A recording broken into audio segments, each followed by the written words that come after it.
যতই মডার্ন হই না কেন এখনো পর্যন্ত আমাদের ফ্যামিলিতে পুরুষতান্ত্রিক সমাজই রয়ে গেছে। এ কারণেই বলছি এতদিন পর্যন্ত দাদুরই জন্মদিন পালন করা হতো, কিন্তু ঠিকভাবে জানতামই না এতদিন যে দিদার জন্মদিনটা কবে বা সালটা। সোমবার দিন মা আর মাসি এসেছিল, তখন দিদাই বলে ফেলেছে, ব্যাস যেই না বলা অমনি সেই সুযোগে তো সদ্ব্যবহার করতেই হবে। দাদু গত হয়েছে 6 বছর হয়ে গেল, তারপর থেকে একবারই বোধহয় আমি আর আমার বর মিলে দিদার এই দিনেতে একটুখানি মোগলাই খাইয়েছিলাম পছন্দের খাবার বলে। তাই এই বছর জানতে পেরে মাসি ফোন করে বলল, আর অমনি সঙ্গে সঙ্গে মাসি সব রান্নাবান্না করে এনেছে।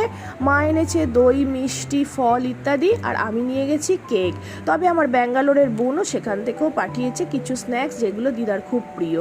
মেয়ে স্কুল থেকেও চলে এসেছে, আমার কাকিমাও এসেছে, আর ছোট্ট করে খাওয়া দাওয়া দুপুরবেলা তো হয়েইছে। আর এই কেক কাটিং, কোনো দিন তো সেইভাবে কেক কাটেনি, সেই কারণে থতমত খাচ্ছিল, আমরা আবার বলে বলে শিখিয়ে দিচ্ছি। তবে কিন্তু বেশ মজাও পেয়েছে। আর আমি তো বারে বারে শাড়ি পাল্টাচ্ছি, ভালো শাড়ি পরার কথা বলছি, গরমে তো আর পরতে পারছে না। যাই হোক, এভাবেই মেনে নিলাম, আর এই দিনটা চিরকাল আমার এই ভিডিওতে তো অন্তত স্টোর রইল।